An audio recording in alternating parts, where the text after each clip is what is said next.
ઉપવજ્જાયાણમ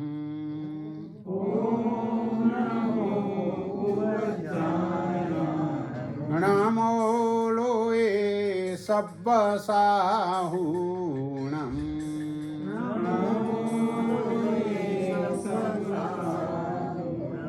એસો પંચણમુક્કારો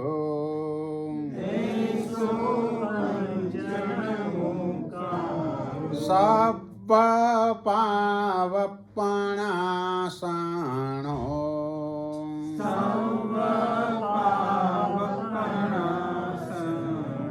મંગલાણમ ચ સવ્વેસિમ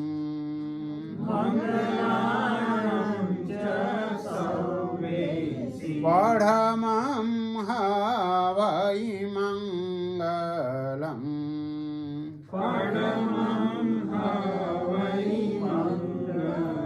ચત્તારિ મંગલમ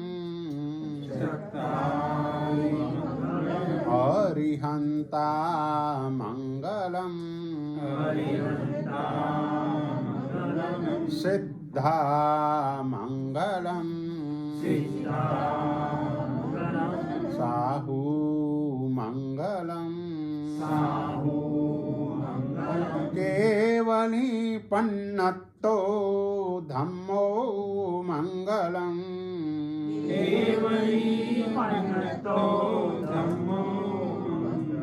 ચત્તારિ લોગુત્તમા અરિહંતા લોગુત્તમા સિદ્ધા લોગુત્તમા સાહુ લોગુત્તમા કેવલી પન્નતો ધમ્મો લોગુત્તમો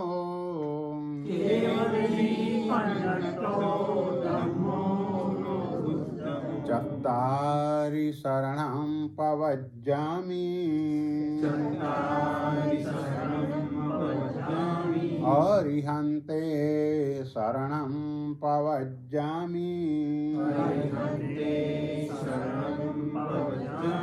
સિદ્ધે શરણં પવજ્જામિ સાહુ શરણં પવજ્જામિ કેવલી પન્નત્તં ધમ્મં શરણં પવજ્જામિ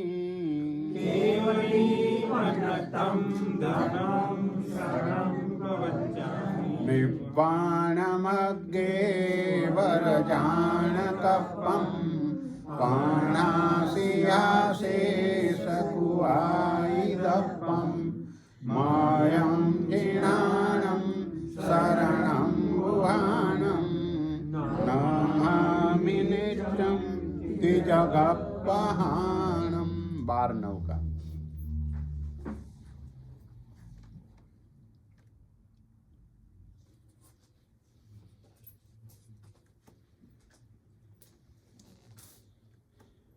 વંદિતતા સૂત્રમાં પહેલા દુષ્કૃત ગરહા અને ત્યાર પછી આરાધના માટે ઊભા થઈને દેવવંદન અને ગુરુવંદન જાવંતી ચેય્યાયમ એ સૂત્ર દ્વારા અથવા એ ગાથા દ્વારા દેવવંદન અને જાવંત કેવી સાહુ એ ગાથા દ્વારા ગુરુવંદન અને દેવ અને ગુરુવંદન કર્યા પછી આપણા દિવસો કેવી રીતે પસાર થવા જોઈએ એ વાત આ વંદિતતા સૂત્રમાં બતાવી છે.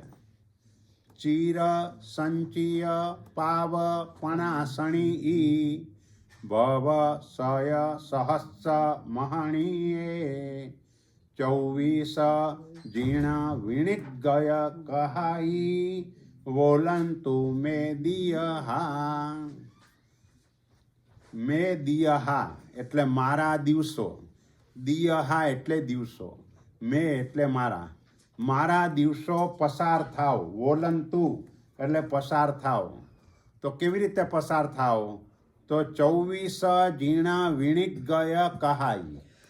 24 તીર્થંકર પરમાત્માના મુખમાંથી નીકળેલી વાણી વડે, કથા વડે મારા દિવસો પસાર થાવ.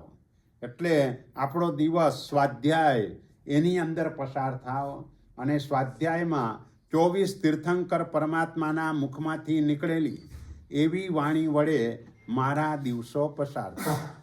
હવે આ વાણી કેવી છે? ચિર સંચિય પાવ પણાસણી. ચિર એટલે લાંબા સમયથી, સંચિય એટલે ભેગા કરેલા, એકઠા કરેલા, પાવ એટલે પાપો, અને પણાસણી એટલે નાશ કરનારા. ઘણા લાંબા સમયથી એકઠા થયેલા પાપોને નાશ કરનારી એવી આ પરમાત્માની વાણી છે. અને બીજું વિશેષણ એ મૂક્યું, ભવ સય સહસ્ર મહણીય. ભવ સય સહસ્ર એટલે 100,000, 100,000 એટલે લાખ, 100,000. બસ આટલા ભવોને હણનારી. મહણીએ એટલે હણનારી, 1,00,000 ભવને હણનારી એવી 24 તીર્થંકર પરમાત્માના મુખમાંથી નીકળેલી વાણી વડે મારા દિવસો પસાર થાવ. ઓલા તીર્થંકર પરમાત્માની વાણીનો વિનય બધાએ કરવાનો છે. આપણે ત્યાં ગૌતમ સ્વામીજી છદ્મસ્ત હતા. એમના 50,000 શિષ્યો કેવલ જ્ઞાની હતા. કેવલ જ્ઞાનમાં જ્ઞાનથી શું અજાણ્યું હોય? એક સમયે 3 કાળના જાણે સર્વ વિચાર. એક સમયમાં 3 કાળના સર્વ ભાવોને જણાવનારું એવું જ્ઞાન કેવલી ભગવંતોને હોય. ગૌતમ સ્વામી તો છદ્મસ્ત છે, હજુ કેવળ જ્ઞાન થયું નથી. ભલે 4 જ્ઞાન હોય, પણ 4 જ્ઞાન હોવા છતાંય જેટલું જાણે છે એના કરતાં અનંત ગણું નથી જાણતા. ગૌતમ સ્વામીની વાત કરું છું. ગૌતમ સ્વામી જેવા 4 જ્ઞાનના ધણી જેટલું જાણે છે એના કરતાં અનંત ગણું નથી જાણતા. એટલે કહેવાનો આશય એ કે કેવલી ભગવંતોનું જ્ઞાન એ કેવું હશે કે બધું જ જાણે, અને તેમ છતાંય કોઈક વખતે ગૌતમ સ્વામીને દેશના આપવાનો પ્રસંગ આવે તો બધા જ કેવલી શિષ્યો એમની દેશના સાંભળવા માટે જાય. બોલો, આ તો કેવલી છે, ઓલા છદ્મસ્ત છે. પણ છદ્મસ્ત હોવા છતાંય ગુરુનો વિનય, જીનવાણીનો વિનય, એ જીનવાણીનો વિનય છે. એટલે જીનવાણીનો વિનય કેવલી ભગવંતો પણ કરે. કેવલી ભગવંતો પણ એને ગૌણ ન ગણે. અને આપણે જીનવાણીનો વિનય કેટલો કરીએ? એટલે સંઘની અંદર આવવાનું મન બધાને થવું જોઈએ. કોઈ પણ સ્કોલર આવે, એ પછી હું હોઉં, જીતુભાઈ હોય, પારસભાઈ હોય, તરલાબેન હોય, ગમે તે હોય, બધા જીનવાણીનું શ્રવણ કરાવે. એટલે જીનવાણી આપણે એ તરફ દ્રષ્ટિ રાખવાની છે. બોલનાર કોણ છે એ બહુ જોવાની જરૂર નથી, પણ એ બોલનાર જીનેશ્વર પરમાત્માએ જે કહ્યું છે એ જ આપણને કહે છે. કારણ કે બોલનાર સમજે છે ભગવાનની આજ્ઞાથી થોડુંક પણ વિપરીત બોલાઈ જશે તો મારો સંસાર વધી જશે. એને ભગવાન મહાવીરનો 3જો ભાવ ખબર હોય છે. હે કપિલ, અહીં પણ ધર્મ છે ને ત્યાં પણ ધર્મ છે. માત્ર આટલો બોલવામાં ગરબડ કરી એમાં 1 કરોડ સાગરોપમનો સંસાર વધારી દીધો. તો જીનવાણી એનું જે પણ શ્રવણ કરાવે એ બધા પાસે જો કેવલી શિષ્યો એ પણ છદ્મસ્ત એવા ગુરુની દેશના સાંભળવા માટે જાય તો આપણને કોને કેવળ જ્ઞાન છે? કોઈને નહીં. અને શ્રુત જ્ઞાનમાં પણ આપણું કેટલું. એટલે એ દૃષ્ટિએ જ્યાં પણ જઈએ કંઈક તો નવું મળે, થોડુંક તો એ રીતે મળે. અને એ મળતા જ પરમાત્મા તરફ સદભાવ કરતાં પણ અહોભાવ ઊભો થાય કે મારા ભગવાને કેવી વાત કરી છે. કારણ કે કહ્યું લાખ ભવને હણનારી, લાખો ભવને હણનારી. આ આંકડાની વાત આવી એટલે ગઈકાલનો સુધાબેનનો પ્રશ્ન યાદ આવ્યો. એમને કહ્યું ભાઈ સંખ્યાત, અસંખ્યાત, અનંત, આ અસંખ્યાત કોને કહેવાય? એના માટે સંખ્યાતના 3 પ્રકાર છે: જગન્ય સંખ્યાતું, મધ્યમ સંખ્યાતું અને ઉત્કૃષ્ટ સંખ્યાતું. જગન્ય સંખ્યા 2ની સંખ્યા કહેવાય, એકને જગન્ય ન કહેવાય, કારણ કે એકનો કોઈ પ્રયોગ નથી. ગમે તેટલાથી એકને ગુણો, સંખ્યા એટલી ને એટલી રહે. ગમે તેટલાથી એકને ભાગો એટલે એકની બહુ વેલ્યુ નથી. એટલે મિનિમમ સંખ્યા 2 એટલે જગન્ય સંખ્યાતું 2 કહેવાય. અને ઉત્કૃષ્ટ સંખ્યાતું કોને કહેવાય? બસ એની વાત આપણે કરીએ છીએ. કારણ કે ઉત્કૃષ્ટ સંખ્યાતામાં 1 ઉમેરી દો એટલે પાછું જગન્ય અસંખ્યાતું થઈ જાય. એ અસંખ્યાતાના 9 પ્રકાર છે. એ આપણે એટલા સુધી નથી જવું, પણ આપણે ખાલી એમ સમજવા, ભાઈ અસંખ્યની સંખ્યા એટલે કેટલી સંખ્યા? બસ આ થોડુંક ધ્યાનથી સાંભળજો, કારણ કે કન્ટિન્યુટી રહેવાની છે. 4 પાલાની કલ્પના આપણે ત્યાં 4થા કર્મગ્રંથમાં કરી છે. એ પાલાનું નામ છે અવસ્થિત. પહેલો પાલો અવસ્થિત, બીજો પાલો શલાકા, ત્રીજો પાલો પ્રતિશલાકા અને ચોથો પાલો મહાશલાકા. અવસ્થિત પહેલી જ વખતનો પાલો અવસ્થિત છે, પછી એનું નામ ચેન્જ થઈ જશે, એને અનવસ્થિત કહેવાશે, પણ હમણાં આપણે અવસ્થિતની વાત કરીએ છીએ. અને શલાકાનો અર્થ થાય સરસવ.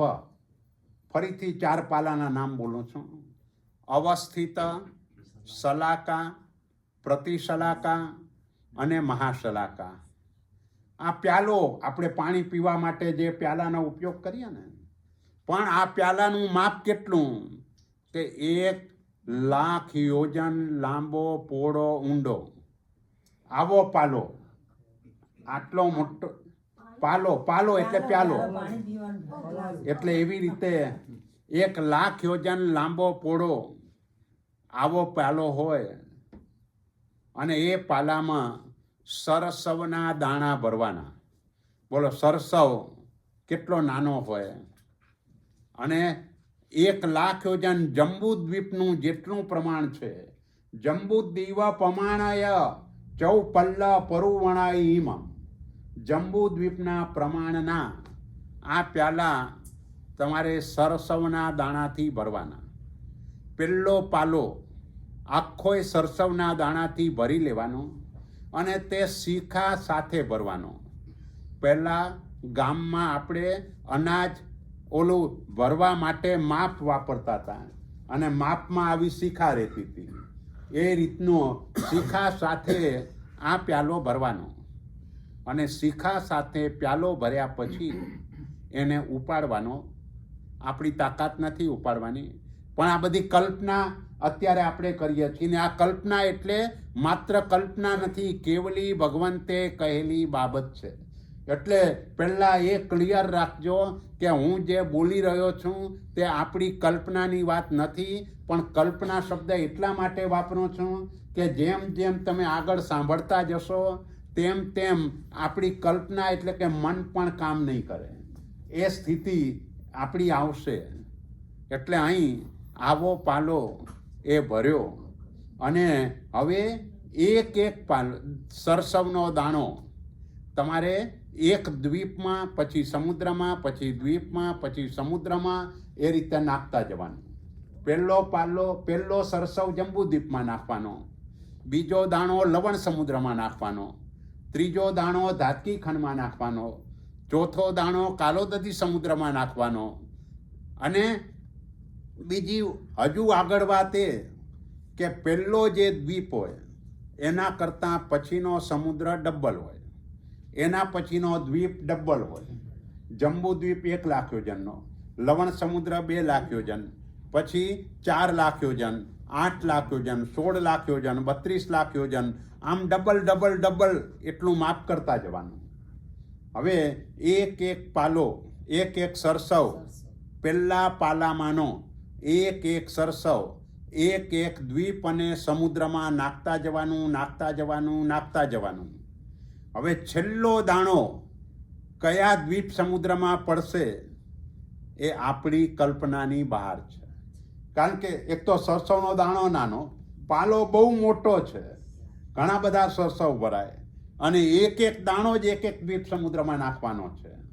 અને નાખ્યા પછી જે દ્વીપ કે સમુદ્રમાં આપણો પાલો ખાલી થયો, એ દ્વીપ કે સમુદ્ર જે માપનો હોય, હવે કેટલા માપનો હોય? કરોડો અબજોથી વધારે, કરોડો અબજોથી પણ વધારે હોય. કારણ કે અબજ તો થોડી વારમાં આવી જાય, તમે આમ જરાક પણ આગળ આગળ દાણા નાખતા જાઓ જલ્દી આવી જાય. આ તો આટલા બધા દાણા અને આટલા દ્વીપ સમુદ્રમાં નાખ્યા પછી છેલ્લો દાણો જે દ્વીપ કે સમુદ્રમાં પડે, એ દ્વીપ કે સમુદ્ર હવે જે માપનો હોય, એ માપનો હવે સરસવનો પાલો પાછો ભરવાનો. બીજો, ત્રીજો, ચોથો પાલો ભર્યો જ નથી આપણે, એને સાઈડ ઉપર રાખ્યો છે.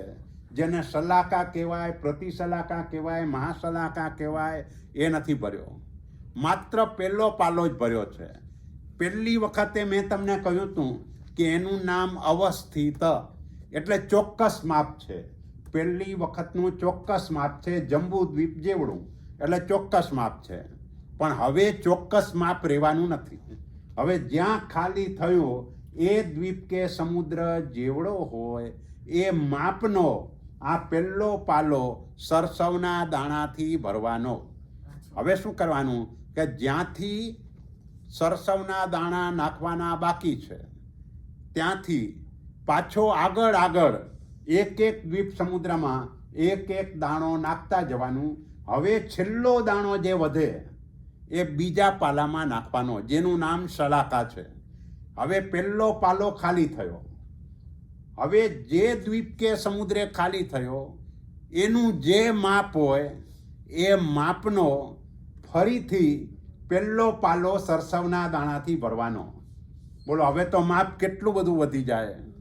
હવે એ સરસવના દાણાથી ભરો અને આગળ આગળ એક એક દ્વીપ સમુદ્રમાં નાખતા જાઓ, નાખતા જાઓ, નાખતા જાઓ, અને છેલ્લો દાણો પાછો બીજા પાલામાં નાખો.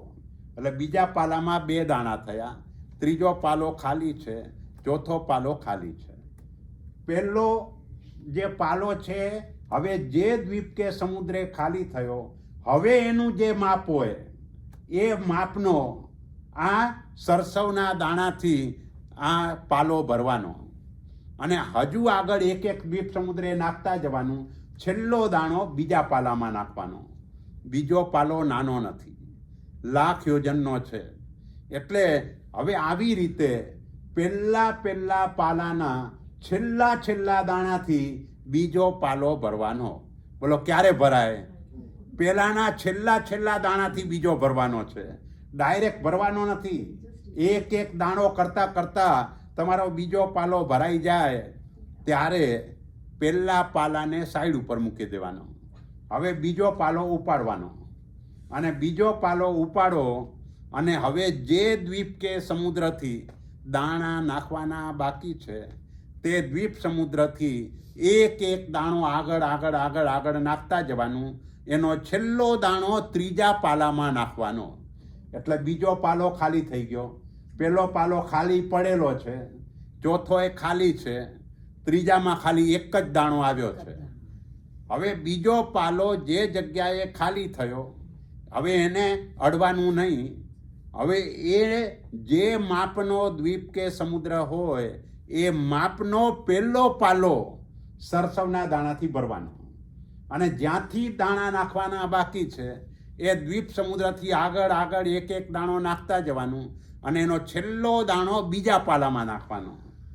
વળી પાછો જ્યાં પહેલો ખાલી થયો એ માપનો દ્વીપ સમુદ્ર અને એ માપનો પાલો ભરીને આગળ આગળ જવાનું.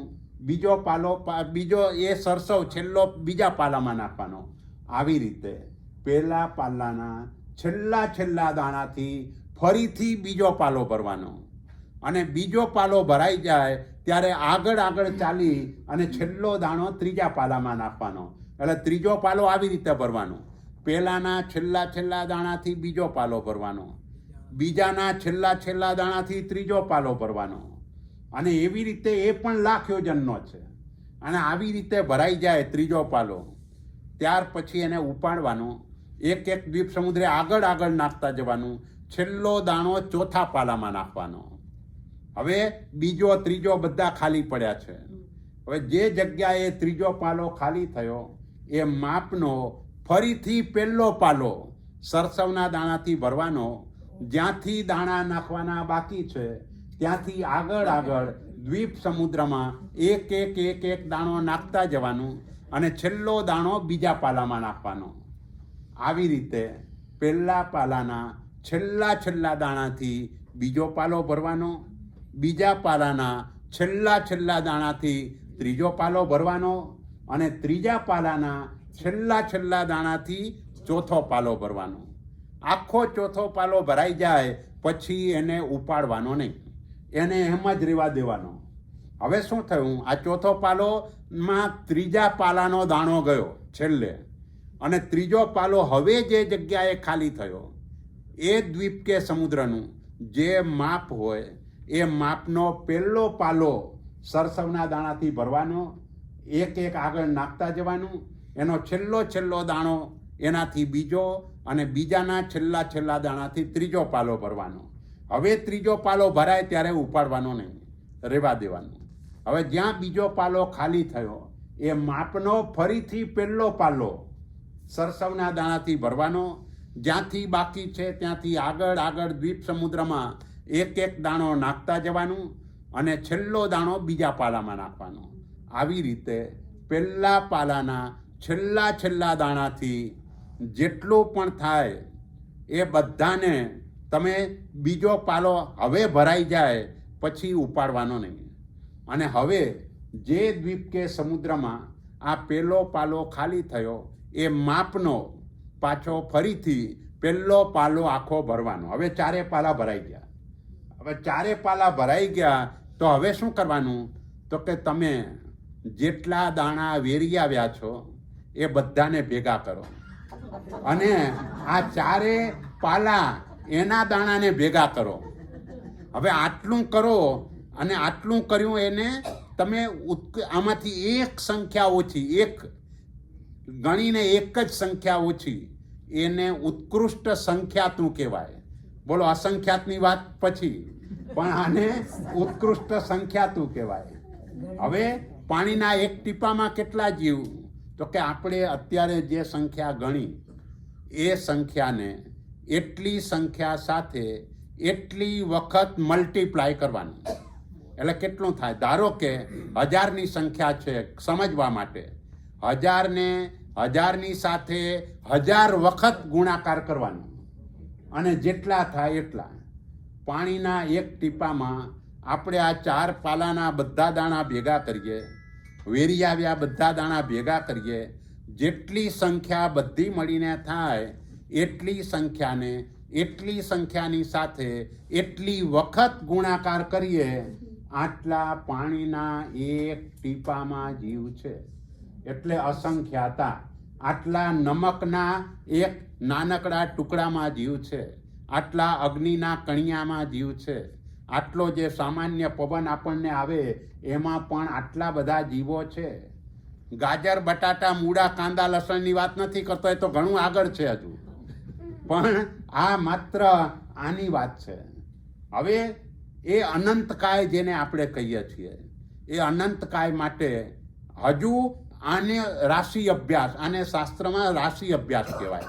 જેટલી સંખ્યા હોય એટલી સંખ્યાને એટલાની સાથે એટલી વખત ગુણતા જે સંખ્યા આવે એને રાશિ અભ્યાસ કહેવાય.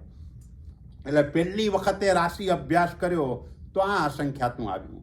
હજુ એનોય રાશિ અભ્યાસ, જે પણ આપણે પાણીના ટીપામાં જીવની વાત કરી એમાં જેટલા જીવો છે એટલી સંખ્યાને એટલી સંખ્યા વડે એટલી વખત ગુણતા જે આવે એને પણ હજુ અસંખ્યાતું જ કહેવાય. એ આગળનું અસંખ્યાતું, કારણ કે 9 અસંખ્યાતા છે એટલે 7મું અસંખ્યાતું થઈ ગયું. અને જે 7મા અસંખ્યાતામાં જે આવ્યું, એટલી સંખ્યા વડે એટલી વખત ગુણતા જે આવે એને પહેલું અનંતું કહેવાય. અને એ પહેલા અનંતામાં જે હોય મિનિમમ ગાજર, બટાટા, મૂળા, કાંદા, લસણ બધામાં મિનિમમ આટલા જીવો હોય, આનાથી ઓછા જીવો ન હોય. એક વાત. અને આપણે ત્યાં અભવ્ય જીવો કેટલા? તો કે હજુ આપણે જે સંખ્યા બોલ્યા એ સંખ્યાને એટલી સંખ્યાની સાથે એટલી વખત ગુણાકાર કરતા જેટલી સંખ્યા આવે એટલા અભવ્ય જીવો. ચોથા અનંતે અભવ્ય જીવો કહેવાય. એટલે કહેવાનો આશય એ કે અસંખ્યાત બોલવામાં સહેલું છે, અનંત બોલવામાં સહેલું છે, પણ અસંખ્યની સંખ્યા એટલે કેટલી મોટી સંખ્યા છે. એટલે આ રીતે આ અસંખ્યની સંખ્યા છે. અરે આવી ગયો ને તમારો જવાબ. એટલે ભવ સય સહસ્ર મહાણીએ, આ જીનવાણી એ લાખો ભવોને હણનારી છે. બોલો. હે? અનંતના 9, અસંખ્યાતના 9, અનંતના 9. અને એમાં છેલ્લી રીતે કે ધારો કે આપણે જેટલા જીવો આવ્યા, આપણે પહેલી જે વાત કરી અને જે આવ્યું એ પહેલું અસંખ્યાતું કહેવાય. અને એમાંથી આપણે એક ઓછું કર્યું એ ઉત્કૃષ્ટ સંખ્યાતું કહેવાય. હવે પહેલા અસંખ્યાતામાં તમે એક વધારી દો એટલે બીજું થાય. પણ એ બીજું ક્યાં સુધી? તો કે જ્યાં સુધી ત્રીજું ના થાય ત્યાં સુધી. એટલે એ ત્રીજું પછી બહુ લાંબુ આવે. એટલે એવી રીતે આગળ એ ચાલ્યા કરે. એટલે અસંખ્યાતાના 9 પ્રકાર, અનંતના 9 પ્રકાર. પહેલા અસંખ્યાતાને જગન્ય પરિત્ત અસંખ્યાતું કહેવાય. બીજા અસંખ્યાતાને મધ્યમ પરિત્ત અસંખ્યાતું કહેવાય. ત્રીજા અસંખ્યાતાને ઉત્કૃષ્ટ પરિત્ત અસંખ્યાતું કહેવાય. ચોથા અસંખ્યાતાને જગન્ય યુક્ત અસંખ્યાત કહેવાય. પછી મધ્યમ યુક્ત અસંખ્યાત, એવી રીતે ઉત્કૃષ્ટ યુક્ત અસંખ્યાત, જગન્ય અસંખ્યાત અસંખ્યાત, મધ્યમ અસંખ્યાત અસંખ્યાત અને ઉત્કૃષ્ટ અસંખ્યાત અસંખ્યાત. આ રીતે 9. એવી જ રીતે એ જ નામના 9 અનંત. એટલે આ સંખ્યાત અસંખ્યાતને અનંત. અને આને તમારે હજુ પણ પુનરાવર્તન કરવું હોય તો ચોથો કર્મગ્રંથ એને જોવાનો. સંખિજ્જે ગમ શંખમ પરિત્ત જુત્ત નિયપય જુયમ તિવિહમ એવ મણંતમ પીતિહા જહન્નમ અજ્જુક્કસા સભ્યે. આ ગાથા છે એની. એટલે લગભગ 71મી ગાથા છે. 71. એ 71મી ગાથાથી છેક 89 ગાથા સુધી આખો ચોથો કર્મગ્રંથ. એમાં આ સંખ્યાત, અસંખ્યાત અને અનંતનું વર્ણન એની અંદર કરેલું છે. હા, એટલે આપણી વાત અહીં એ ચાલે છે કે પરમાત્માની વાણી. બોલો. જીવોની યોની તો સરખી ઘણી બધી આવે ને. હા, યોની તો ઘણી સરખી. હા, યોની ઘણી સરખી આવે. યોની તો 84 લાખ છે. એટલે જેના વર્ણ, ગંધ, રસ, સ્પર્શ, સંસ્થાન એક સરખા હોય એક યોની. એટલે એવી રીતે યોનીઓ તો ઘણી બધી હોય, પણ આ યોની તરીકે નહીં, આ સંખ્યા તરીકેની વાત છે કે સંખ્યાની દ્રષ્ટિએ આટલી બધી એ રીતે હોય. એટલે પછી ચેતનાબેનને જે પ્રશ્ન થતો હતો ને એનો જવાબ એમને મળી ગયો હશે કે ભાઈ દેવ ઉત્પન્ન થાય ને બધાને ખાલી ઓલો નમો જીણાણમ કહીને આગળ વધે તો એ આયુષ્ય પૂરું થઈ જાય, પણ એ ભગવાન પૂરા ન થાય. એટલા બધા ભગવાન દેવલોકમાં છે, જે વાત ગઈકાલે આપણે કરેલી. એટલે એ રીતે અહીં આ ગાથામાં એમને પરમાત્માની વાણી, બસ એનું મહત્વ બતાવ્યું કે આપણા જે દિવસો છે એ દિવસો આવી રીતે પસાર થવા જોઈએ. જે આપણને જન્મ મળ્યો છે, મનુષ્ય જન્મ, પરમાત્માનું શાસન, તો એની અંદર આ પરમાત્માની વાણી, બસ એનું શ્રવણ જ્યાં મળે ત્યાં દોડીને ચાલ્યા જવાનું. આપણે ત્યાં એટલા સુધી વિધાન કર્યું કે પરમાત્માની પૂજામાં સંક્ષેપ કરાય, પણ પરમાત્માની વાણીમાં સંક્ષેપ ન કરાય. એટલે પૂજા કદાચ તમારી અનુકૂળતા ઓછી હોય, એક જમણા અંગૂઠે પણ કરી લો તો ચાલે, પણ પ્રવચન શરૂ થાય ને પછી આવો તો ન ચાલે.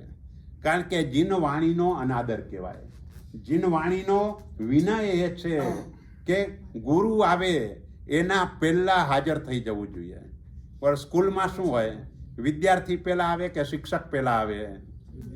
અને જાય કોણ પહેલું, વિદ્યાર્થી જાય કે શિક્ષક જાય? બસ એ જ નિયમ અહીંયા પણ હોવો જોઈએ. એમ સ્કૂલની અંદર તમને વિદ્યાર્થીઓ યુનિફોર્મમાં જોવા મળે અને શિક્ષક યુનિફોર્મમાં ન હોય. અહીં શિક્ષક યુનિફોર્મમાં હોય અને વિદ્યાર્થીઓ યુનિફોર્મ વગર ના હોય. એટલે કહેવાનો આશય એ છે કે આ રીતે આપણે વિનય મૂલો ધમ્મો, ધર્મનું મૂળ વિનય છે. શરૂઆત જ વિનયથી કરવાની છે. નવકારમાં પણ એમ ના કહ્યું અરિહંતાણમ નમો, નમો અરિહંતાણમ, પેલા નમો પછી અરિહંતાણમ, એના વગર નહીં. એટલે સૌથી પહેલો વિનય, અને ભણવાનો વિનય જ છે. વિનય આવી જાય એટલે જ્ઞાન ઓટોમેટિક આવવાનું છે. ચિંતા કરવાની જરૂર જ નથી. કારણ કે એ વિનય ગુણ એવો છે કે તમે જેનો વિનય કરો છો એની કૃપા જીવનમાં ઉતર્યા વગર ક્યારે રહે જ નહીં. અને કૃપા મળે પછી તમારે કોઈ બોલવું હોય 4 કલાક તોય તૈયારી કરવાની જરૂર નથી. કારણ કે ગુરુની કૃપા ઉતરી હોય, એ બોલાવે. આપણે કાંઈ બોલવાનું ન હોય. જે પણ હોય કે જે પણ આપણું જ્ઞાનની પ્રાપ્તિ એ ગુરુના આ રીતે કૃપા એના દ્વારા પ્રાપ્ત થાય છે. અને એ કૃપા તેને જ પ્રાપ્ત થાય જે વિનય કરે. વિનય વગર કૃપા ક્યારેય કોઈની પ્રાપ્ત ન થાય. એટલે એકલવ્ય પણ એમનો ગુરુ દ્રોણની મૂર્તિનો વિનય કર્યો, સ્થાપના નિક્ષેપાનો વિનય કર્યો. અને સ્થાપના નિક્ષેપાના વિનયથી પણ અર્જુન કરતાં વધારે હોશિયાર એ થયો. એટલે વિનય ગુણ એનું મહત્વ આપણે ત્યાં ઘણું વધારે છે.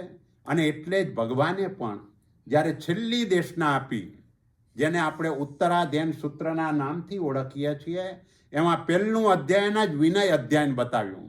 શરૂઆત જ વિનયથી કરી. એટલે બધે વિનય એ મુખ્ય છે. વિનય શબ્દનો અર્થ જ વી એટલે વિશેષ કરીને અને નય એટલે લઈ જાય.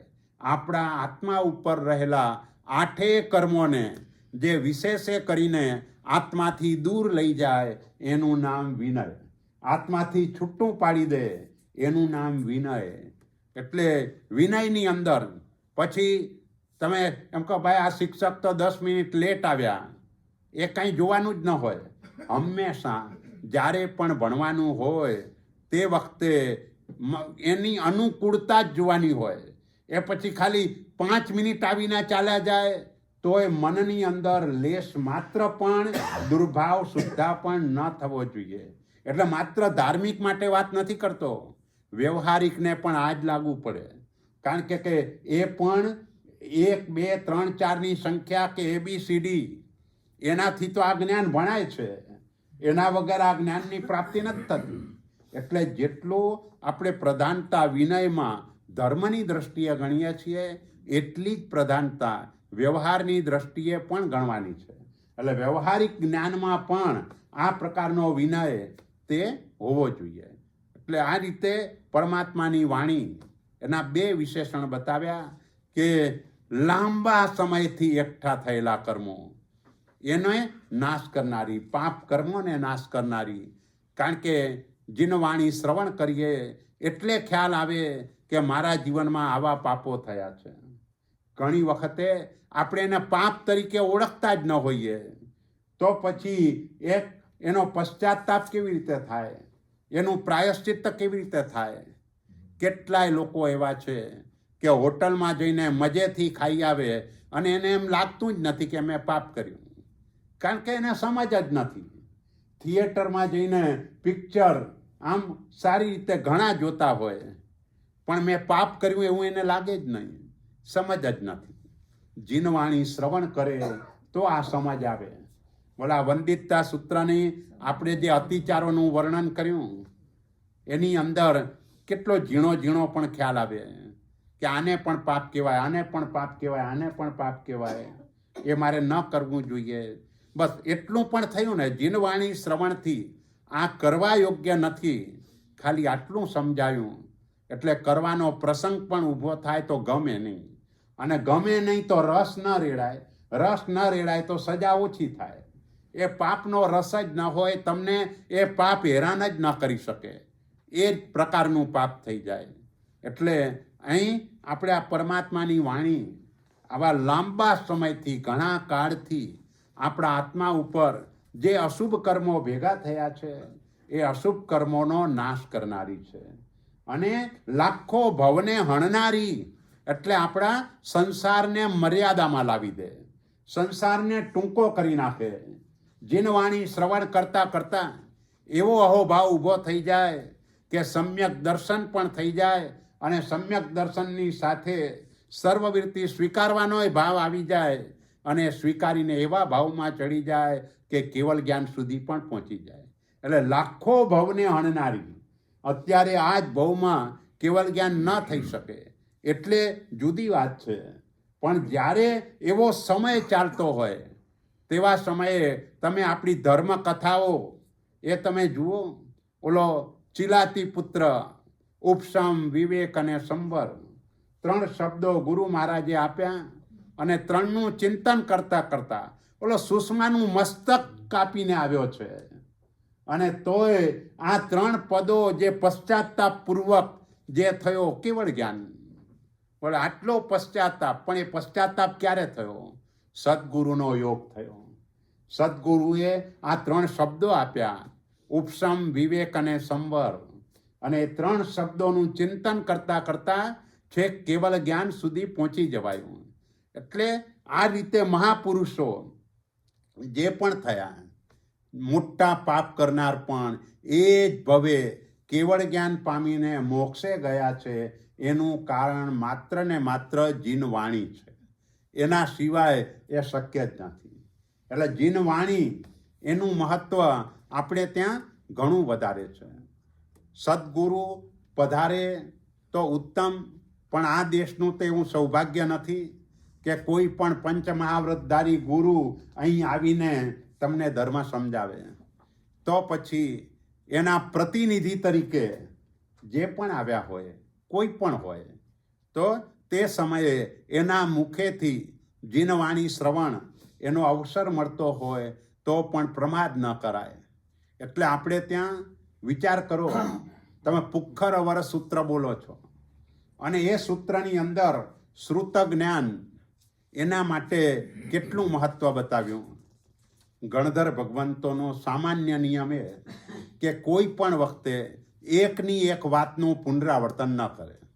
મોટા ભાગે એ એકની એક વાત વારંવાર ન કહે. અહીં ગણધર ભગવંતે એક જ સૂત્રમાં અને 3 ગાથામાં, ભલે ગાથા 4 છે, પણ જે પહેલી ગાથા છે એ તો 20 વિહરમાન જીનને નમસ્કાર કરવાની ગાથા છે, પણ બીજી, ત્રીજી ને ચોથી આ 3 ગાથા એ શ્રુત જ્ઞાનની છે. અને 3 ગાથામાં એક જ વાત કરી. બોલો જ્ઞાન કેવું છે? તો બીજી ગાથામાં કહ્યું સૂર ગણ નરિંદ મહિયસ્સ, દેવ સમુદાય અને ચક્રવર્તી વડે કરીને પૂજાયેલું. ત્રીજી ગાથામાં આ જ વાત કરી, કો દેવ દાણવ નરિંદ ગણચ્ચિયસ્સ ધમ્મસ્સ સારમુવલભ્ય કરે પમાયમ. દેવો દાનવોને નરેન્દ્રોથી વંદાયેલા એવા શ્રુત જ્ઞાનને પામીને કોણ પ્રમાદ કરે? ચોથી ગાથામાં ફરીથી એ વાત કરી, દેવમ નાગ સુવર્ણ કિન્નર ગણ સભુવ ભાવચ્ચિએ. આ 4 પ્રકારના દેવો દ્વારા સત્ય ભાવે કરીને પૂજાયેલું. સૂત્ર એક જ, કેનાર ગણધર ભગવંત જ, પણ જુદી જુદી રીતે 3 ગાથામાં ટકોર કરી કે આ શ્રુત જ્ઞાન એ શ્રેષ્ઠ છે. ચારિત્ર ધર્મ પછી આવે, પેલા શ્રુત ધર્મ આવે. અને એટલે જ કાઉસકમાં બોલીએ સુવત્સ ભગવવો કરેમી કાઉસક. પવિત્ર એવા શ્રુત ધર્મની આરાધના માટે કાઉસક કરું છું. અને એ શ્રુત ધર્મ જ જ્ઞાનસ્ય ફલમ વિરતિ. એ શ્રુત જ જેમ જેમ પ્રાપ્ત થતું જાય તેમ તેમ આત્મા પાપ કર્મથી વિરામ પામતો જાય, તેમ તેમ એનું મોહનીય કર્મ સ્વાભાવિક રીતે નબળું પડતું જાય અને એ રીતે પછી તે ચારિત્ર ધર્મને સ્વીકારે. એટલે ચારિત્ર ધર્મમાં પણ કારણરૂપ જો કોઈ હોય તો તે શ્રુત ધર્મ છે. એટલે શ્રુત એટલે અત્યારે આપણે જે પણ બોલી રહ્યા છીએ એ શ્રુત છે.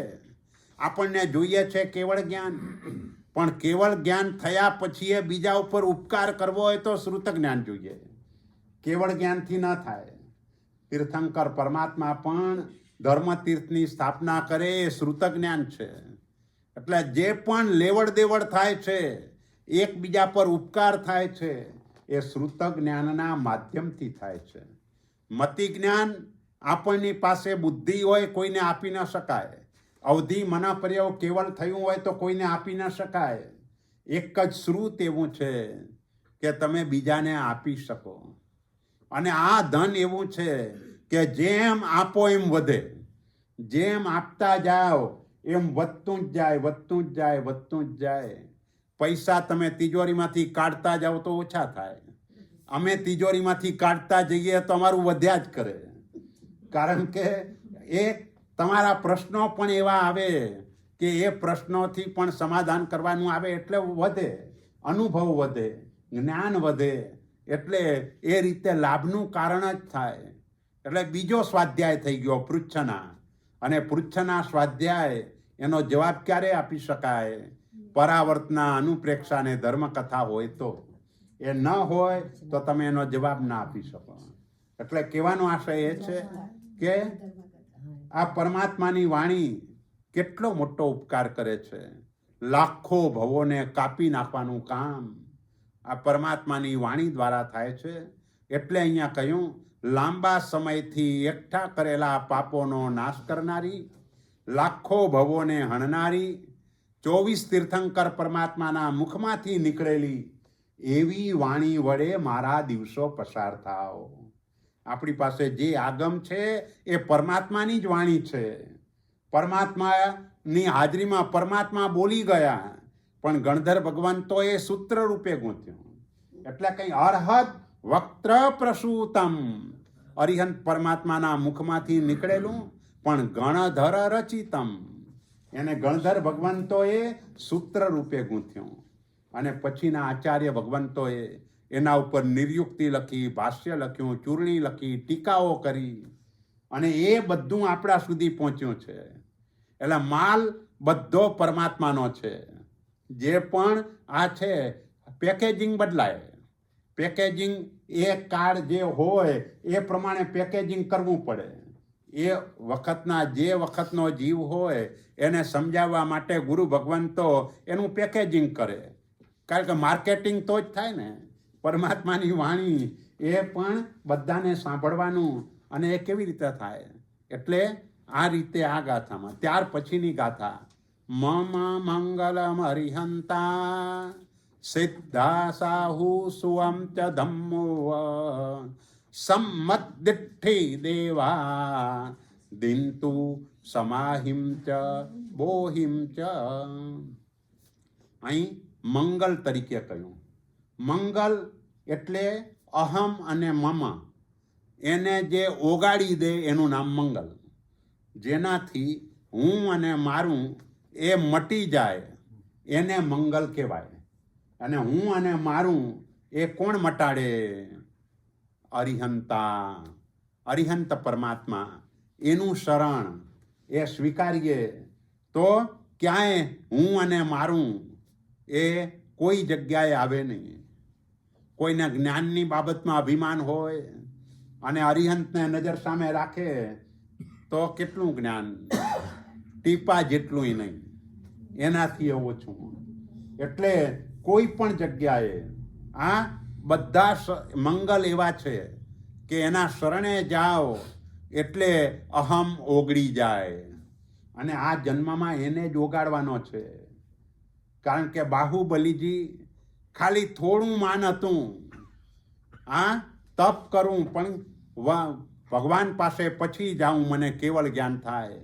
કારણ કે મારાથી નાના 98 ભાઈઓએ દીક્ષા લીધી છે, એટલે મારે જઈને વંદન કરવું પડશે.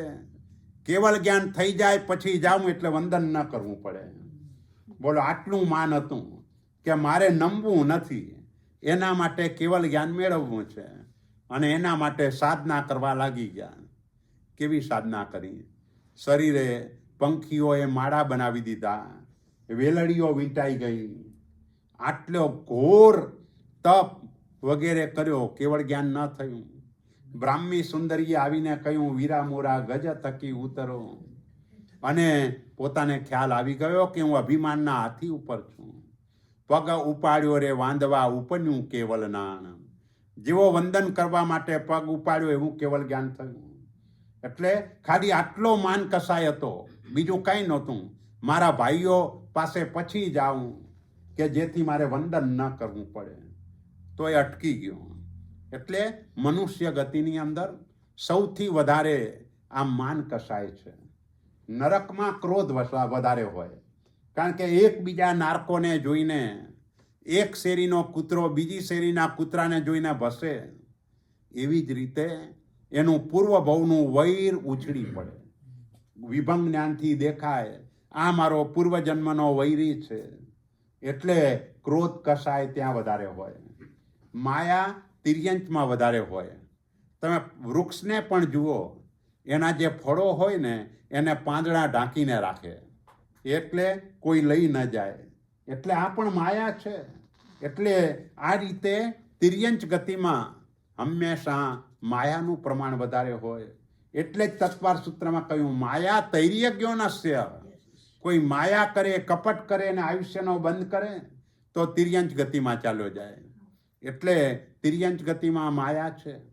દેવ ગતિમાં લોભ વધારે હોય, લાહા લોહો વઢઈ. જેમ જેમ લાભ વધતો જાય તેમ તેમ લોભ વધતો જાય. એટલે સૌથી વધારે શ્રીમંત દેવો છે, એટલે લોભ પણ એને જ વધારે હોય. અને આપણને બધાને માન કસાય વધારે છે. અહમ, સ્વમાનને પણ છોડી દેવાનું છે. આપણે શું કરીએ છીએ કે ભાઈ સ્વમાન સાચવવા માટે પ્રયત્ન કરીએ અને એના માટે પણ માન થાય. જ્યારે સ્વમાનનો પણ વિચાર આવે એવા સમયે વિચારવાનું કે મારા એવા કેટલાય ભવો થઈ ગયા કે હું મફતમાં વેચાયો છું. મારો એક પૈસોય કોઈએ આપ્યો નથી. હું કોથમીર ધાણાના ભાવમાં હતો તે વખતે આ બેનો શાકભાજીવાળા પાસેથી મને મફતમાં લઈ ગયા હતા. તો અહીંયા શું સ્વમાન કરવાનું? એટલે કહેવાનો આશય એ કે અહીં આપણે આ બધી ચિંતા કરીએ છીએ, ભાઈ મારું સ્વમાન તો જળવાવું જોઈએ ને. અરે શું સ્વમાન? એ પણ આખરે માન રૂપે જ પરિણામ પામવાનું છે. એ પણ સંસાર વધારવાનું છે. કોઈ બોલાવે કે ના બોલાવે, માન આપે કે ના આપે, આપણને શું ફરક પડે છે? પણ આ મનુષ્ય ગતિ જેવી છે. બધાને એકબીજાને આમ આ દેશમાં હોય કે ઇન્ડિયામાં હોય, ઈગો બહુ મોટું નુકસાન કરે છે બધી જ જગ્યાએ. ધર્મના પણ આટલા બધા ફાંટા જે પણ પડ્યા એ પણ માન કસાયના કારણે જ પડ્યા. કોઈનું પુણ્ય જબરજસ્ત હોય અને કોઈ એક પ્રરૂપણા કરી હોય તો એનો આખો વર્ગ તે વખતે સાથે નીકળી પડે, આખો પંથ જુદો થઈ જાય. અને આ બધા પંથો એટલે આનંદ ગણજી મહારાજા એ સમયમાં વેદના વ્યક્ત કરે છે. ગચ્છના ભેદ બહુ નયણની હાડતા, તત્વની વાત કરતા ન લાજે. ઉદર ભરણાદિ નિજ કાજ કરતા થકા, મોહ નળિયા કલિકાળ રાજે. બોલો આનંદ ગણજી મહારાજા આજથી 350 વર્ષ પહેલા પણ આ જ વેદના હતી. એટલે માન કસાય એના ઉપર કંટ્રોલ કરવા. શરૂઆતમાં આપણે એની ઓપોઝિટ વાત કરી, વિનય મૂલો ધમ્મો. વિનય ક્યાંથી આવે?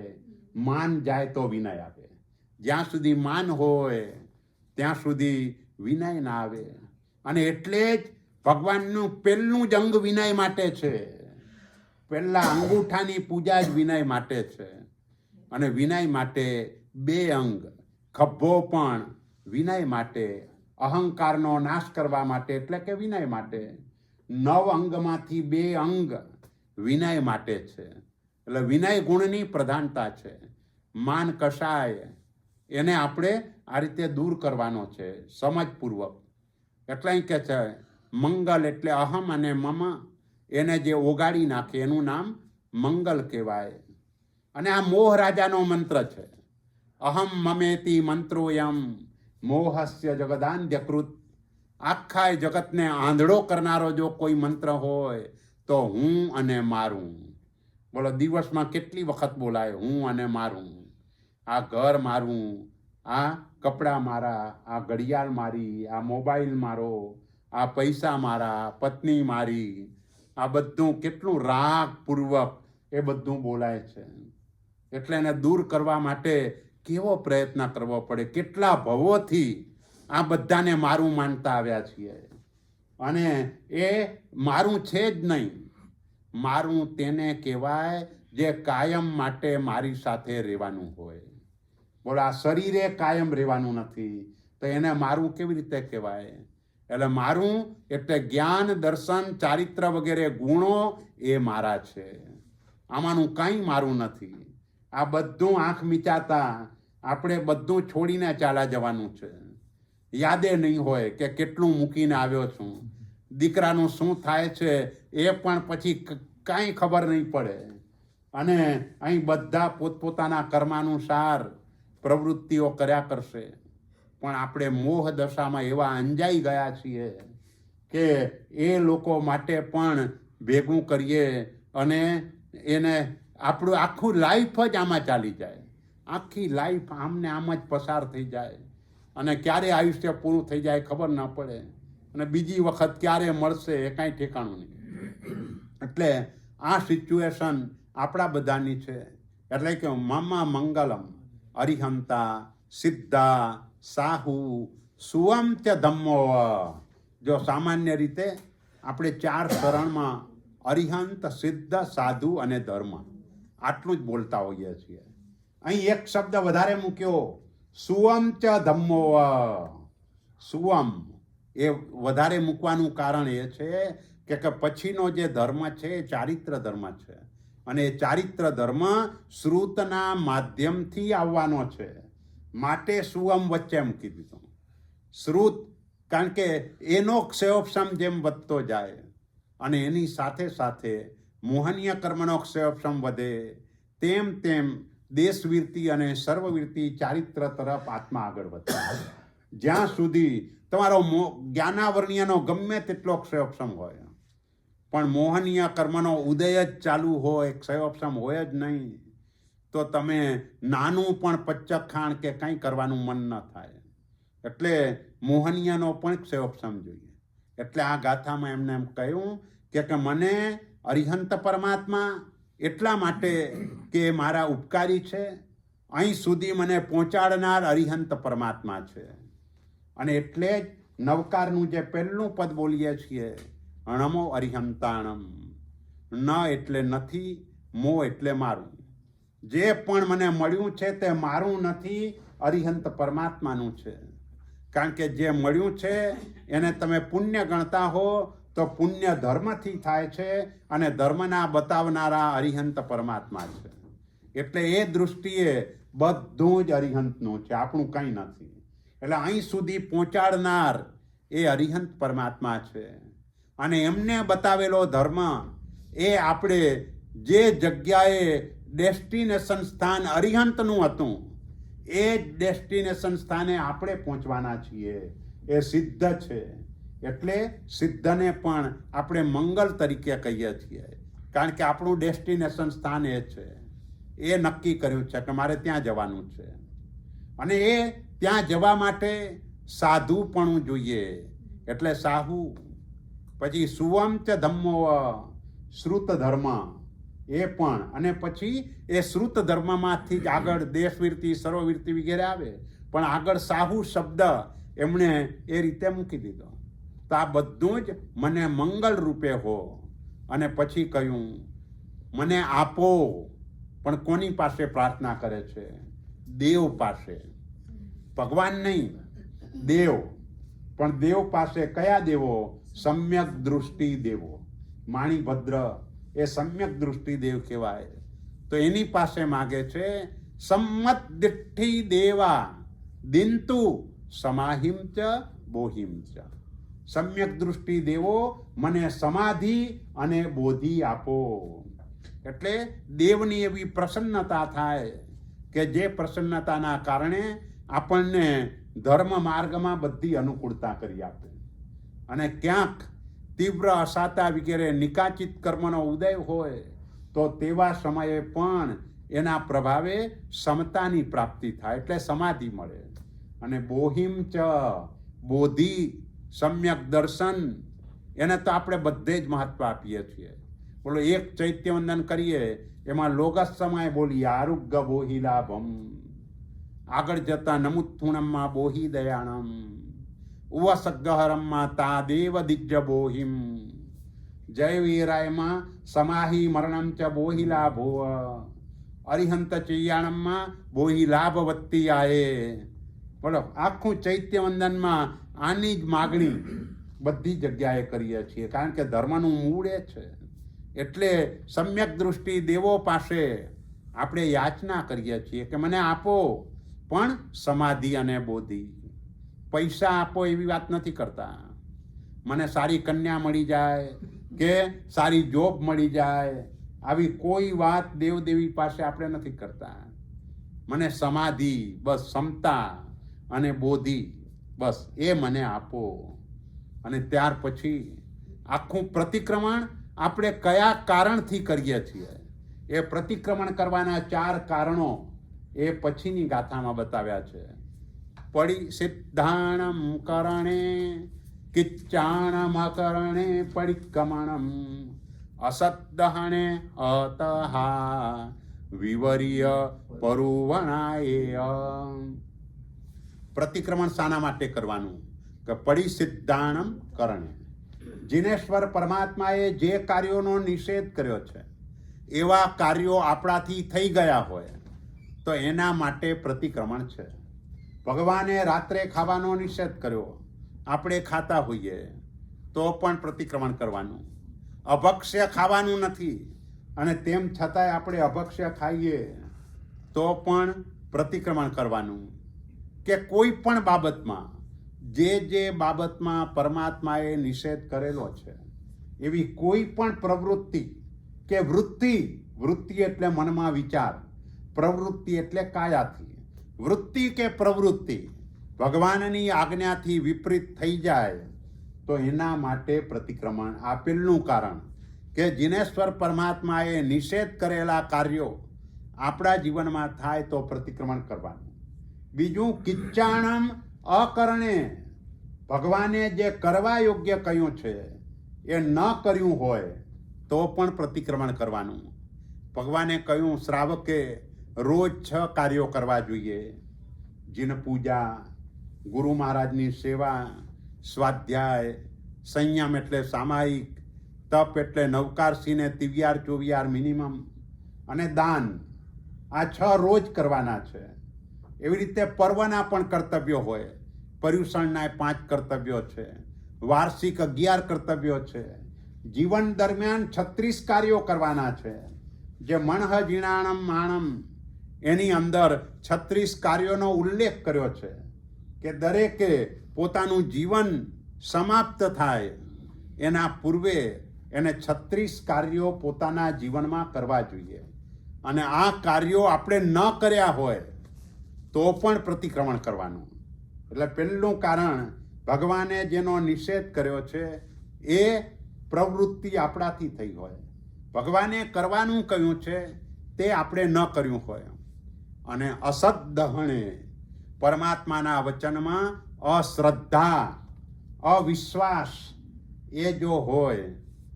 આદ્રા બેસે છે, આવે છે. હવે તો કોઈ કે ભાઈ 6 ને 20 આદ્રા બેસતા હોય તો શું 6 ને 31 એમાં જીવો આવી જાય? આવી રીતે કે તો અશ્રદ્ધા કહેવાય. ભગવાનનું વચન છે.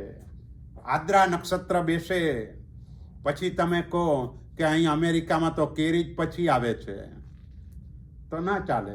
તમારે પર્યુષણ ઇન્ડિયા પ્રમાણે કરવા છે અને આદ્રા તમારા પ્રમાણે કરવા છે. એ કેવી રીતે ચાલે? દિવાળી એ તમારે ઇન્ડિયા પ્રમાણે કરવી છે.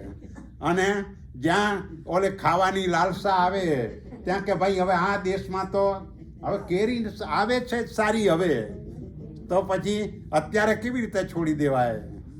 ભગવાનની આજ્ઞા છે. બસ તે સમયે કોઈ દલીલ નહીં, ભગવાને કહ્યું છે માટે ન વપરાય. આપણે વાપરીએ આપણો પ્રમાદ છે. ગમે તે કોઈ પણ બાબતમાં, પછી એ ડ્રાય ફ્રૂટ હોય, કોથમીર હોય, આ બધી બાબતમાં આપણે વાપરીએ છીએ આપણો પ્રમાદ છે. પણ આપણાથી એવી દલીલ ન કરાય ભાઈ ઇન્ડિયાની ઋતુ જુદી છે ને અહીંની ઋતુ જુદી છે. હવે આપણે ઇન્ડિયામાં શિયાળામાં ડ્રાય ફ્રૂટ ખવાય, અહીં તો અત્યારે શિયાળા જેવું જ છે. શું વાંધો છે વાપરવામાં? આવું ન બોલાય, કારણ કે ભગવાનની આજ્ઞાથી વિપરીત છે. આને અશ્રદ્ધા કહેવાય. અશ્રદ્ધા ન જોઈએ. અને અશ્રદ્ધા તમારા સમ્યક દર્શનને પણ રોકે, એ પણ ના આવવા દે. એટલે ભગવાનનું વચન, કારણ કે વિતરાગ છે, સર્વજ્ઞ છે, એમને તે વખતે બધું જ દેખાતું હતું જ્ઞાનમાં. અમેરિકાએ દેખાતું હતું, બધું જ દેખાતું હતું. ખબર હતી કે આવી લાઇટની ઝાક જમાડાવવાની છે. તો પહેલાં કે ભાઈ આટલા વર્ષો પછી લાઇટ આવશે, પછી રાત્રે ખાવ તો વાંધો નહીં, પણ હમણાં રાત્રે ખાવાનું નહીં. એવું કંઈ કીધું નથી ભગવાને. એટલે ગમે તેવી લાઇટની ઝાક જમાડ હોય, પણ રાત્રે ન ખવાય એટલે ન જ ખવાય. એટલે કહેવાનો આશય એ અશ્રદ્ધા ન થવી જોઈએ. ભાઈ સમય પલટાઈ ગયો, એ વખતનો કાળ જુદો હતો, હવેનો કાળ જુદો છે. ભગવાન એ વખતે કોમ્પ્યુટરને જાણતા હતા અને મોબાઈલને પણ જાણતા હતા. ભગવાને બતાવ્યું નહોતું, અને એટલા માટે નહોતું બતાવ્યું કે એનાથી આપણું અહિત વધારે થવાનું હતું. કારણ કે ભગવાનનું જે પણ આયુષ્ય હોય, એ આયુષ્ય દરમિયાન એ જે બોલી શકે, એ જેટલું જાણતા હોય એનો અનંતમો ભાગ જ બોલી શકે. આનાથી વધારે બોલી જ ન શકે. તો પછી જે આપણું હિતકારી હોય એ જ વાત કરે. આવી ફાલતુ વાતો કરીને એ સમય બરબાદ ન કરે.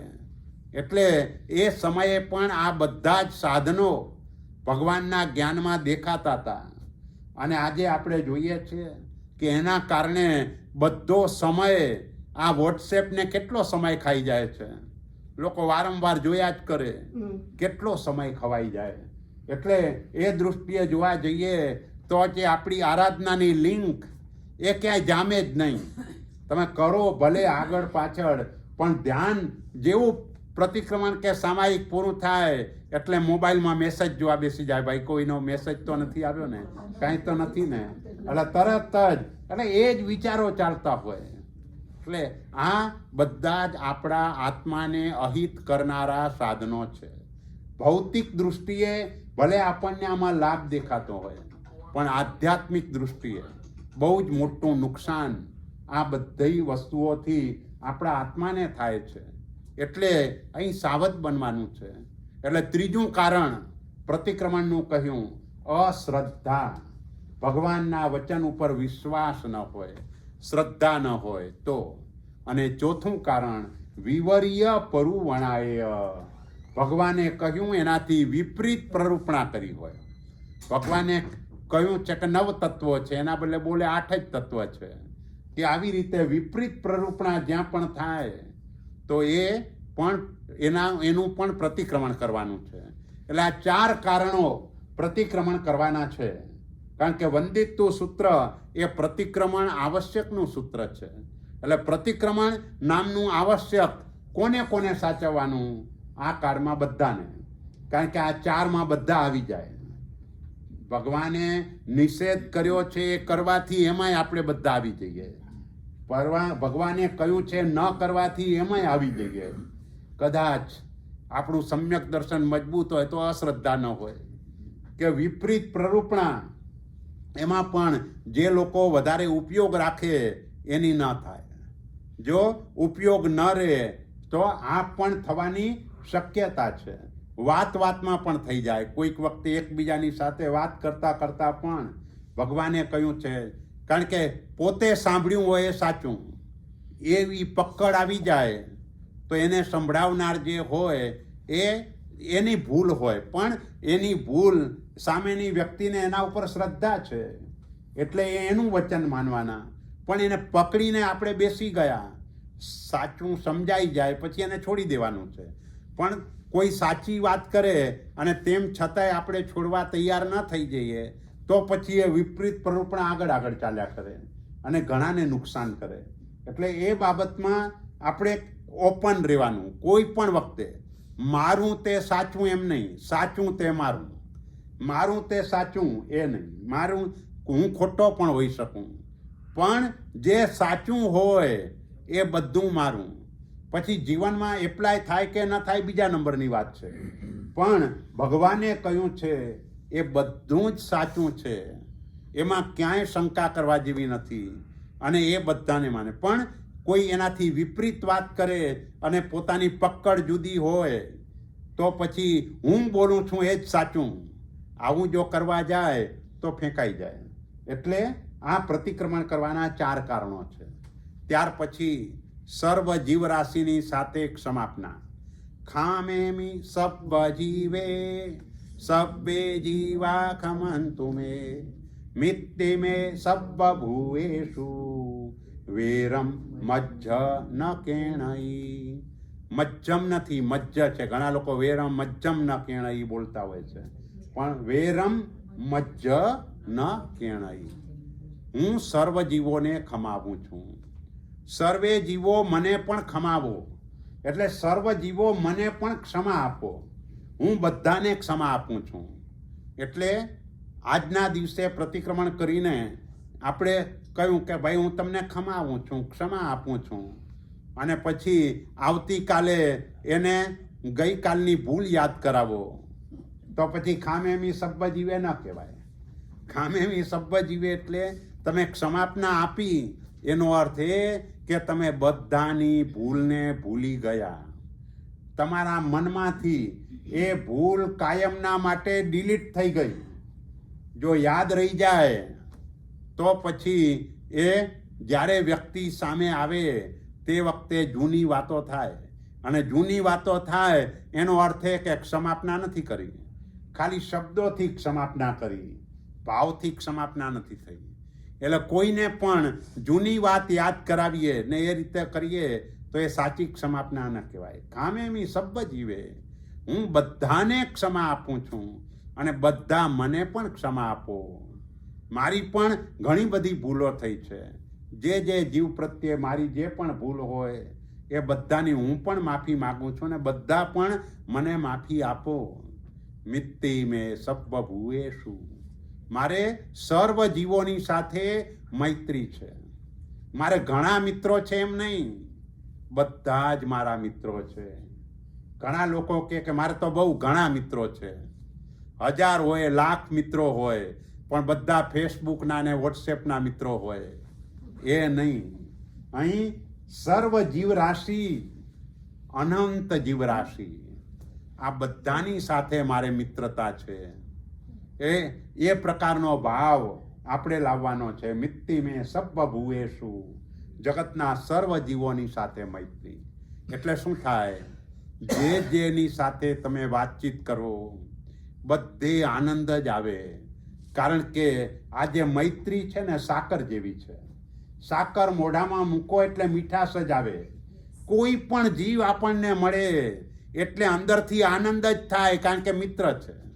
એટલે મૈત્રી ભાવ એ છે. પછી મોઢું ફેરવીને ચાલ્યા ન જાય. ગમે તે જેની પણ જોડે વાત કરે, બધાને આપણી જોડે ઊભા રહેવું પણ ગમે, અને આપણને પણ બધાની જોડે ગમવું જોઈએ. એટલે મૈત્રી બધાની સાથે હોય. અહીં ઘણી વખતે આપણે એમને એમ બોલી દઈએ, મને કારેલાનું શાક નથી ભાવતું, એટલે તો કારેલાની જોડે મૈત્રી ક્યાં ગઈ? એ પણ જીવ જ છે. તો ત્યાં તમે એ કારેલું કડવું છે ને આપણે કડવા થઈ જઈએ તો કેવી રીતે ચાલે? એની જોડે પણ આપણી તો મિત્રતા જ છે. દરેક જગ્યાએ ખાવા પીવામાં પણ, પછી શાકભાજી હોય કે ગમે તે હોય, એ પણ જીવ છે. એની જોડે પણ મૈત્રી જ હોય, એની જોડે પણ વાત્સલ્ય જ હોય. અને એ રીતે જ આપણે જીવન છે. અને આવું જો હોય તો જ ઓછામાં ઓછી વિરાધનાથી જીવાય, નહીતર વિરાધનાનું કોઈ પ્રમાણ જ ન રહે. આ બધાની સાથે મૈત્રી વાત્સલ્ય એ હોવું જ જોઈએ. એટલે મિત્તિ મે સબ્બ ભૂએષુ વેરમ મજ્જ ન કેણઈ, મારે કોઈની સાથે વૈર નથી. તમારા 500 દુશ્મન હોય તોય મોક્ષે પહોંચી જવાય, પણ તમારા મનની અંદર એક પણ જીવ તરફ દુશ્મનાવટ હોય તો મોક્ષ ન થાય, મોક્ષ અટકી જાય. એટલે આપણા દુશ્મન હોઈ શકે. ભગવાન મહાવીરના હતા, ભગવાન મહાવીરના પણ હતા, કારણ કે પૂર્વ જન્મોના જે ઋણાનુબંધ હોય એ તો હોય જ ને, એટલે એના કારણે હોય. ભગવાનના ભવમાં પણ ઓલો ખેડૂત ભગવાનની પાસે ઓઘો મૂકીને ચાલ્યો ગયો, કારણ કે પૂર્વ જન્મનો એવો ઋણાનુબંધ હતો. પણ ભગવાનને તો એના તરફ અપાર મૈત્રી હતી, અપાર વાત્સલ્ય હતો. અને એટલે જ ગૌતમ સ્વામીને કહ્યું જાઓ એની પાસે, એને મોકલ્યા. એ જાણતા હતા કે હું જઈશ તો કામ નહીં થાય, આ જશે તો કામ થશે. વ્યવહારમાં આપણે શું કરીએ ભાઈ, કોઈને કંઈ કહેવું હોય તો એનો જે નજીકનો મિત્ર એ હોય એ આપણે એ શોધીએ, ભાઈ કોને કહેવાથી કામ થશે. એને કહીશું ને એ કહેશે તો વાત માનશે, હું કહીશ તો વાત નહીં માને. બસ આ પણ એના જેવું છે. એટલે આપણે એક પણ જીવ તરફ આપણને દુશ્મનાવટ ન હોવી જોઈએ. કોઈ પણ જીવ તરફ આપણને જે દુર્ભાવ પણ ન હોવો જોઈએ, કોઈના પણ તરફ દુર્ભાવ નહીં. અને દરેક જીવોની સાથે ઉદારતાપૂર્વકનું વર્તન, ઉદારતાપૂર્વકનું. ક્યાંક ધનની ઉદારતા એ કામ કરી જાય, ક્યાંક મનની ઉદારતા એ કામ કરી જાય, ક્યાંક વચનની ઉદારતા ક્યાંક કામ કરી જાય, ક્યાંક સમયની ઉદારતા કામ કરી જાય, ક્યાંક એટલે જુદી જુદી રીતે પણ નાના નાના જે માણસો હોય કે જેની આજીવિકા માંડ માંડ ચાલતી હોય, ત્યાં થોડીક ધનની ઉદારતા રાખો તો તમારી તરફ એને પ્રીતિ જાગે. અને એ જાગેલી પ્રીતિ નકામી ન જાય. એ ભવાંતરની અંદર પણ તમે મોક્ષ માર્ગની આરાધનામાં હોય અને વાહુકાયના જીવ તરીકે આવે તો એ તમને અનુકૂળ પવન આપે. જે પણ જીવ હોય, કોઈ પણ જીવનું તમે કંઈ પણ સારું કર્યું, ભલું કર્યું, એટલે એ જીવ જે સ્વરૂપે બીજા ભવોમાં મળશે એ સ્વરૂપે તમને અનુકૂળ થઈને રહેશે. એટલે મોક્ષ માર્ગ, કારણ કે નહીંતર તો મોક્ષ ઘણો અઘરો છે, આ રીતે મોક્ષ સહેલો છે. કે તમે જો આવી રીતે ઉદારતા અને એ રીતે રાખો, બધાની જોડે આવું વાત્સલ્ય, મૈત્રી આ બધું કેળવ્યું હોય તો ભવાંતરની અંદર કોઈ અંતરાય કરનાર જ ન હોય. તમે જે કરો એ પ્રમાણે સ્મૂથલી બધું ચાલતું જાય. પણ અહીં તો ડગલે ને પગલે તમે શુભ કાર્ય શરૂ કરો એટલે 1000 વિઘ્નો આવી જાય. કેમ આવે છે? પૂર્વજન્મમાં ઉદારતા નથી રાખી એટલે આવે છે. આ જન્મની અંદર આવી ઉદારતા, એ ગુણને કેળવવાનો. વચનની એ ઉદારતા, વચનથી પણ એને જરા પણ દુઃખ ન થાય અને એનો જે પણ ગુણ હોય એ ગુણને હાઇલાઇટ કરીને, એની અનુમોદના કરીને એને એ ગુણથી વધારે આગળ વધારવાનો પ્રયત્ન, કે એવી રીતે વચનની ઉદારતા કહેવાય. એમ જુદી જુદી રીતે ઉદારતા દાખવીને દરેકની જોડે મૈત્રી એને કેળવવાની છે. અને છેલ્લી ગાથા ઉપસંહાર સ્વરૂપે, એવમહમ આલોહ્ય નિંદીય ગરહ્ય દુગંચિયમ સમ્મમ તિવિહેણ પડિક્કંતો વંદામી જીણે ચૌવીસમ. હા, એટલે આ રીતે એવમહમ આલોહ્ય, ના કઈ છે એ બરાબર છે ને? એવમહમ આલોહ્ય એટલે એ પ્રમાણે મેં આલોચના કરી, ગુરુની પાસે જઈને આલોચના કરી. નિંદીય, આત્માની સાક્ષીએ નિંદા પણ કરી. અને ગરહ્ય એટલે ગુરુ પાસે નિંદા, ગરહા અને આલોચના. આલોચના વારંવાર મનની અંદર જે પશ્ચાતાપ ચાલે એ પણ આલોચના કહેવાય. એટલે આલોચના, નિંદા ને ગરહા, અને તે પણ દુગંછિયમ સમ્મમ, સમ્યક દુર્ગંછાપૂર્વક કરી. દુર્ગંછા, કોઈ જીવ તરફ દુર્ગંછા ન કરાય, કોઈ જીવ તરફ ઘૃણા, તિરસ્કાર આવું ન કરાય. પણ પાપ તરફ તો તિરસ્કાર કરાય. અહીં પાપનો તિરસ્કાર, પાપીનો તિરસ્કાર નહીં. પાપીનો તિરસ્કાર આપણાથી ન કરાય. પાપી ઉપર માધ્યસ્થ ભાવ રાખવાનો છે, પણ પાપ ઉપર તિરસ્કાર ચોક્કસ કરાય. એટલે આપણા જીવનની અંદર આ 124 અતિચારો પૈકી કોઈ પણ પ્રકારનો અતિચાર લાગ્યો હોય તો એની સામે જરાક આમ તીરછી આંખ કરીને, એને આંખ દેખાડીને એ દુર્ગંછા એટલે ઘૃણાપૂર્વક સમ્યક રીતે આલોચના કરી. અને તિવિહેણ પડિક્કંતો, મન વચન કાયાથી પ્રતિક્રમણ કરતા વંદામી જીણે ચૌવીસમ, 24 તીર્થંકર પરમાત્માને હું વંદન કરું છું. આ રીતે વંદિતતા સૂત્રનો સ્વાધ્યાય આપણા સંઘના ઉપક્રમે આપણે અઠવાડિયા સુધી કર્યો. અને શ્રી સંઘે પણ ઉદારતાપૂર્વક સ્વાધ્યાય કરવાની જે તક આપી અને કર્મ નિર્જરામાં જે સહાયક થયા, તો એ રીતે શ્રી સંઘનો પણ હું ઋણી છું. અને મારા શબ્દોથી કોઈને ક્યાંય પણ મનમાં દુઃખ પહોંચ્યું હોય તો બધાને ત્રિવિધે મિચ્છામિ દુક્કડમ. પરમાત્માની આજ્ઞા વિરુદ્ધ બોલાય તો મિચ્છામિ. શિવમસ્તુ સર્વ જગત પરહિત નિરતા ભવન્તુ ભૂતગણ દોષા પ્રયંતુ નાશમ સર્વત્ર સુખી ભવતુ લોક. બોલો શ્રી મહાવીર સ્વામી ભગવાન કી જય.